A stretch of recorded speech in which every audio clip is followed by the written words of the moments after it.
The email arrived on a Tuesday morning, just as I was pouring my second cup of coffee. Mom's annual family update about the beach house vacation. I already knew what it would say before I opened it, the same thing it had said for the past 8 years. Hi, sweetie. Just wanted to let you know we're all set for the beach house this August.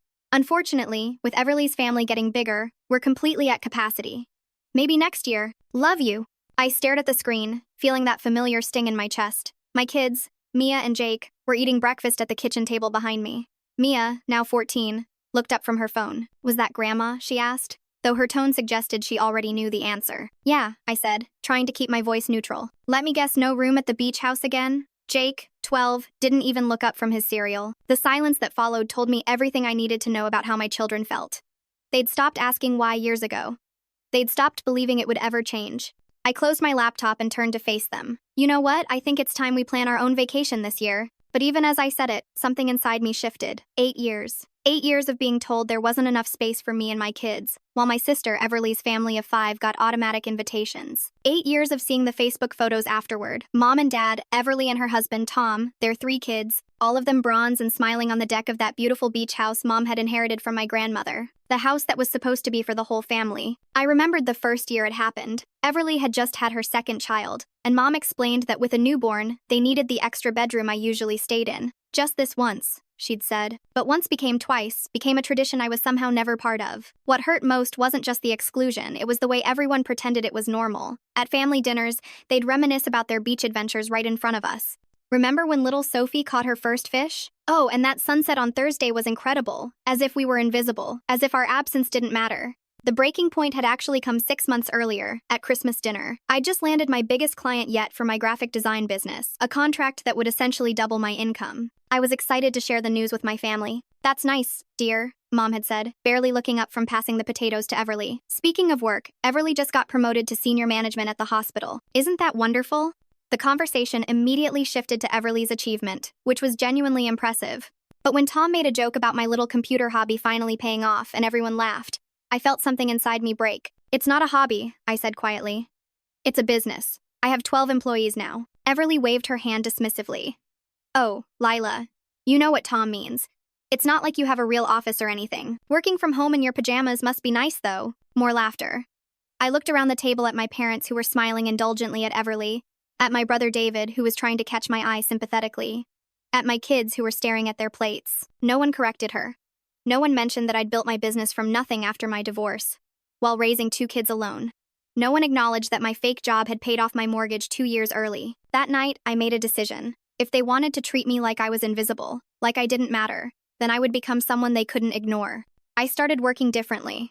Instead of maintaining my comfortable client base, I began aggressively pursuing bigger contracts.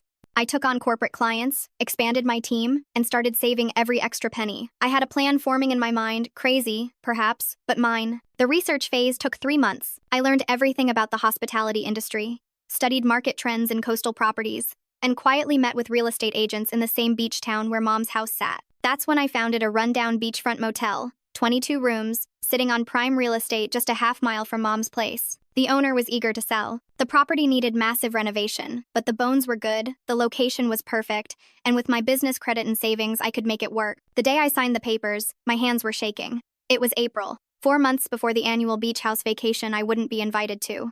Again, the renovation would take at least 3 months if everything went perfectly. The contractor I'd hired, Marcus, was confident we could transform the property by July. You want to turn this into a boutique resort? He asked, looking over my detailed plans. Not just any resort, I said. I want it to be the kind of place that makes people stop and stare. Every room unique, local art on the walls, a restaurant with a chef worth traveling for. I want people to choose this place over any beach house rental in town. Marcus whistled. That's ambitious. And expensive. I know. I'd liquidated my retirement savings, taken out a business loan, and even sold my grandmother's jewelry pieces Mom didn't know I had. Things Grandma had given me directly before she died. The same grandmother whose beach house I was never invited to anymore. I threw myself into the project. During the day, I managed my design business. Evenings and weekends, I was at the property, making decisions about everything from tile patterns to thread counts. I hired a manager, Rebecca, who had 15 years of experience running luxury hotels. I brought in a chef, Antoine, who'd been looking to leave the city restaurant scene for something more intimate. My kids knew something was up. I told them I was working on a big project, but kept the details vague. Mia helped me choose color palettes, thinking it was for a client. Jake gave opinions on furniture arrangements, believing it was for a corporate office design. Meanwhile, family dinners continued. Mom kept mentioning the upcoming beach vacation, always with that apologetic look in my direction. "The house is just so small," she'd say, as if a 4-bedroom house couldn't accommodate 3 more people. Everly would chime in about how her kids really needed their own rooms now that they were getting older. I just smiled and nodded. Inside, I was counting down days. By late June, the transformation was remarkable. The resort, which I'd named Seaside Serenity, looked nothing like the rundown motel it had been. Each room had been individually designed with its own coastal theme. The restaurant, the Driftwood Table, featured floor-to-ceiling windows overlooking the ocean. We'd added a pool, a spa area, and event spaces for weddings and conferences. The soft opening was scheduled for the last weekend in July, 1 week before Mom's annual beach house gathering. I sent out invitations to family members, but not all of them. David received his with a personal note. "You've always had my back. Please come celebrate with us." My cousins, aunts, and uncles, who'd always been kind, they all got beautifully designed invitations to a grand opening weekend at Seaside Serenity, all expenses paid. Mom and Everly? They got nothing. The responses were immediate. David called within an hour of receiving his invitation. "Lila, is this real? You bought a resort?" "Not just bought. Renovated. Redesigned. It's mine, David." Holy shit. He rarely swore. "This is about the beach house, isn't it?" "It's about a lot of things," I admitted. "But yes. I'm done being excluded. I'm done being treated like a second-class family member. So I built my own table and I get to decide who sits at it." "What about Mom and Everly? What about them?" "There's no room. The resort is completely booked." David was quiet for a moment. Then he laughed, really laughed. "You know Mom's going to lose her mind. That's not my problem anymore." Word spread quickly through the family. My phone started buzzing with calls and texts from relatives, all excited and amazed. My Aunt Patricia called it the most baller move she'd ever seen. My cousin Marcus joked about finally having a better place to vacation than Mom's stuffy old beach house. The weekend of the soft opening arrived. My kids were beside themselves with excitement when I finally told them the truth. Mia actually cried. "Mom, you bought this? This whole place? We own this?" Jake kept repeating. Standing in the lobby I'd designed with warm woods and local artwork. Family members arrived throughout Friday afternoon. The looks on their faces as they walked into the resort were worth every penny I'd spent. Patricia grabbed me in a huge hug. "Lila, this is absolutely stunning. You did this all yourself?" "With a lot of help," I said. "But yes, this was my vision, my investment, my risk, my reward." That evening, we held a welcome dinner at the Driftwood Table. Antoine outdid himself with a 7-course tasting menu featuring local seafood. As I stood to give a toast, looking out at the family members who'd actually treated me with respect over the years, I felt a sense of peace I hadn't experienced in years. "Thank you all for coming," I began. "This resort represents a dream I didn't even know I had until recently. For too long, I accepted being told there wasn't room for me. So I decided to make my own room, lots of them, actually." The laughter was warm, genuine. David raised his glass to me with tears in his eyes. But of course, in the age of social media, secrets don't stay secret for long. By Saturday afternoon, the pictures were everywhere. Patricia's Instagram stories, Marcus's Facebook posts, David's wife's Twitter feed, all showcasing the gorgeous resort, the incredible food, the family gathering happening without the family matriarch. My phone rang at 6 p.m. "Mom, Lila, what is this I'm seeing on Facebook?" "Hi, Mom, what specifically are you referring to?" "Don't play games with me. David is at some resort with a bunch of family? What's going on?" "Oh, that, yes, I opened a resort. We're having a soft opening this weekend." The silence stretched for so long I thought she'd hung up. "You opened a resort? How? When? Why wasn't I invited?" "Well, Mom, you know how it is. We're just completely at capacity. All the rooms are booked. Maybe next year?" "Lila Marie Henderson, that is not funny." "I'm not trying to be funny. I'm just using the same logic you've used for 8 years. It's amazing how small spaces can feel when you don't want someone there, isn't it?" She hung up on me. Within minutes, my phone was buzzing with texts from Everly. I didn't read them. This weekend wasn't about them. It was about the family who'd stood by me, and about showing my kids that we didn't need anyone's approval or invitation to live our best lives. The confrontation I'd been expecting came 3 weeks later, at our cousin Jenny's wedding. I knew Mom and Everly would be there, and I'd prepared myself mentally for the encounter. What I hadn't prepared for was Everly being drunk before the reception even started. I was sitting at my assigned table with my kids when she stumbled over, wineglass in hand. "There she is," she announced loudly, the big resort owner. "Too good for family now." "Hello, Everly," I said calmly. "You might want to sit down. You think you're so special, don't you? Buying that place just to spite us?" The nearby tables were starting to stare. I saw Mom hurrying over, her face flushed. "Actually," I said, standing up, "I bought that place for me. For my kids. For our future. The fact that you see it as spite says more about you than it does about me. You deliberately excluded us." "Yes, I said simply. I did. The same way you've deliberately excluded us for 8 years. The only difference is, I'm honest about it. That's different, Mom interjected, reaching us. The beach house situation was about space. A 4-bedroom house had no space for 3 more people, but my 22-room resort is supposed to accommodate everyone? I laughed. But there was no humor in it. Mom, stop. Just stop. We both know it was never about space. Then what was it about?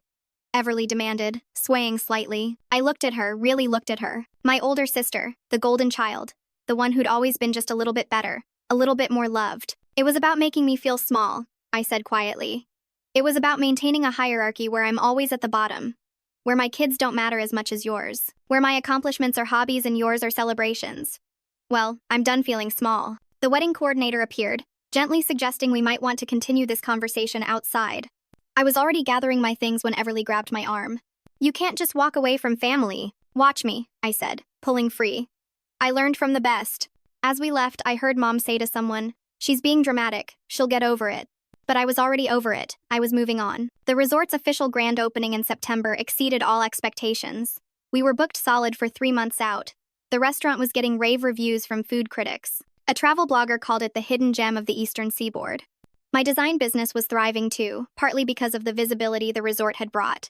Clients loved the story of an entrepreneur who designed her own boutique resort. I was invited to speak at conferences, featured in business magazines, and even got a call from a publisher interested in my story. Through it all, the family remained divided. David and his wife were regular visitors, often bringing their kids for weekend getaways. Patricia booked her anniversary party at the restaurant. The relatives who'd been invited to the soft opening became our biggest cheerleaders. But there was a Mom and Everly-shaped hole in it all. Not because I missed their presence, I'd realized I was happier without their constant judgment, but because family gatherings had become complicated. Thanksgiving was split, with some relatives doing lunch with Mom and dinner with me. Christmas was a careful dance of scheduling. Then, in February, something unexpected happened. Everly showed up at the resort, alone. I was in my office, yes, my real office, not my pajama workspace when Rebecca knocked. Lila? Your sister's in the lobby. She's asking to speak with you. I found Everly sitting in one of the leather chairs near the fireplace, looking smaller than I'd ever seen her. No power suit, no perfectly styled hair. Just my sister, looking tired and oddly vulnerable. Hi, she said when she saw me. Hi. This place is beautiful, she said, looking around. I mean, really beautiful. I had no idea you could, that you had this in you. Thanks, I said carefully, sitting across from her. I owe you an apology, she said abruptly. A real one. Not because Mom's been making everyone miserable since the wedding, though she has. But because I finally understood something. I waited. Tom and I are separated, she said quietly. He's been having an affair. And when I found out, when I confronted him, do you know what he said? He said I was exhausting, that everything always had to be about me, my achievements, my needs, that I'd never learned to make room for anyone else. She laughed bitterly. And I wanted to argue with him. But then, I thought about you. About 8 years of no room. About dismissing your business, your struggles, your successes. About how I never once suggested we could squeeze in somewhere, or that maybe we could take turns, or literally any solution that included you. Everly. No, let me finish. Mom always made me feel like I had to be perfect, you know? Like I was the one carrying the family reputation. And somewhere along the way, I started believing that meant I was more important, that my needs came first, that there was only room for one successful daughter and it had to be me. She was crying now, mascara running. But you didn't need anyone's permission to be successful, did you? You just went out and did it. And you did it bigger and better than anything I've ever done. This place. Lila, this place is extraordinary. You're extraordinary. And I'm so sorry it took me losing everything to see it. I handed her a tissue from the side table. You haven't lost everything. Haven't I? Mom's barely speaking to me because she thinks I should be fixing this rift. My marriage is over. And my sister, my little sister, who I should have been protecting and supporting, had to build a literal resort to get away from me. You want to know something? I said. The best thing that ever happened to me was being excluded from that beach house. She looked up, surprised. I'm serious. If I'd been included, I would have just gone along with it forever. The annual trip to Mom's beach house, where she controls everything, where the dynamics never change, where I'm always the little sister with the cute little business. Being pushed out forced me to create something of my own, something no one can take away from me. So you don't hate me? I did, I admitted. For a while. But hate takes too much energy and I've been busy. She laughed a real laugh, not the polished one she usually did. Could we maybe start over, she asked? I know I don't deserve it, but I'd really like to know my sister again. The real one, not the one I made up in my head to feel better about myself. The reconciliation with Everly was slow, careful. She started coming by the resort every few weeks, sometimes with her kids, sometimes alone. We'd have coffee on the deck, watching the ocean, talking about things we'd never discussed before, her anxiety about being perfect, my anger about being invisible, the ways Mom had pitted us against each other without either of us realizing it. Mom was a different story. She maintained that I'd overreacted, that I'd destroyed the family over a misunderstanding.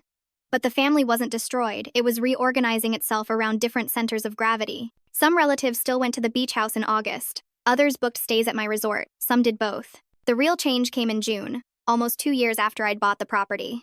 Mom showed up unannounced on a Tuesday morning. I was reviewing plans for my second location. Yes, I was expanding when Rebecca called to say my mother was in the lobby. She looked older, smaller somehow. Or maybe I was just seeing her differently now that I wasn't looking up at her from a position of need. "The resort is lovely," she said stiffly. "Thank you. I suppose you want me to apologize." "I don't want anything from you, Mom. That's what you never understood. I stopped wanting things from you the day I signed the papers for this place." "That's cruel, Lila." "No, it's honest. There's a difference." She looked around the lobby, taking in the success I'd built without her approval or support. "I did what I thought was best," she said finally. "Everly needed more support. She had more children, more responsibilities. She had more value to you," I corrected. "Just say it, Mom. It's okay. Everly was always worth more in your eyes. Her accomplishments mattered more, her children mattered more, her presence mattered more." "That's not true, isn't it? Then why was there never room for us?" She didn't have an answer. "You know what the saddest part is?" I continued. "My kids grew up thinking they weren't good enough for their own grandmother. They internalized that rejection. Mia once asked me if maybe we were boring, if that's why we were never invited. Jake wondered if Grandma didn't love him. And I had to look my children in the eyes and lie, tell them it wasn't personal, when we all knew it was." Mom left that day without the reconciliation she'd probably hoped for. But something shifted after that visit. She started including us in invitations, genuinely including us. Not just as an afterthought. I declined most of them, not out of spite, but because I'd built a life that didn't revolve around seeking her approval anymore. The second resort opened the following spring, this one in the mountains. I brought Everly in as a consultant for the spa facilities, turns out. Her medical background was actually useful for something. She was good at it too, once she stopped trying to be in charge of everything and learned to collaborate. My kids flourished in this new reality. Mia started learning the hospitality business, working front desk during summers. Jake discovered a passion for cooking, shadowing Antoine in the kitchen. They had confidence now, a sense of belonging that came from within, rather than from waiting for someone else to make room for them. David and I grew closer than ever. He became my unofficial business advisor, and I became the sister he could be honest with. You know, he told me one evening as we sat on the resort's deck, "I always felt guilty about being included when you weren't, but I didn't know how to stand up to Mom." "We all have to find our own way to stand up," I said. "Mine just happened to involve buying real estate." He laughed. "Most people just go to therapy." "Oh, I did that too. How do you think I got the courage to buy this place?" The truth was, the resort had never really been about revenge. It had been about reclamation. Reclaiming my worth, my children's worth, our place in the world. It had been about proving not to them, but to myself that I didn't need anyone's permission to take up space. 5 years later, the Seaside Serenity Resort Group operates 5 properties along the East Coast. We specialize in intimate boutique experiences where every guest is made to feel like there's always room for them. Our company motto, displayed in every lobby, reads, "Where there's always a seat at the table." Mom and I have a cordial relationship now. She's even stayed at the resort a few times, though she still mentions how she misses when the whole family would gather at the beach house. I don't correct her anymore. We both know the whole family was never really invited. Everly and I have become not just sisters but friends. Real friends, not the performance of friendship we used to do for family photos. She's rebuilt her life with a humility and grace I never knew she possessed. She even jokes now about my fake job that turned into a hotel empire. "Remember when Tom said you worked in your pajamas?" she said recently, laughing. "Meanwhile, you were probably in your pajamas designing a multi-million-dollar business plan." "I was," I admitted. "Pajamas are very comfortable for plotting." The beach house still stands, a half-mile from my first resort. Mom still holds her annual August gathering, though the guest list has dwindled. Most of the family prefers the resort now not out of loyalty to me, but because it's simply nicer. There's room for everyone, the food is better, and no one has to sleep on a pull-out couch or share a bathroom with 3 cousins. But the real victory isn't in the properties or the success or even in the changed family dynamics. It's in the lesson my children learned, that when someone tells you there's no room for you, you don't have to accept it. You can build your own room, your own table, your own entire damn resort if you want to. And sometimes the best revenge isn't revenge at all. It's success so complete, so undeniable, that it transforms "you're not welcome here" into "I never needed your welcome anyway." The last time Mia visited Mom's beach house, yes, we finally got an invitation. 8 years too late, she looked around and said, "It's smaller than I imagined." I smiled. "Most things are, sweetheart. Once you stop looking up at them. She nodded, understanding in a way that made my heart swell. Our place is better anyway. Yes. Yes, it is.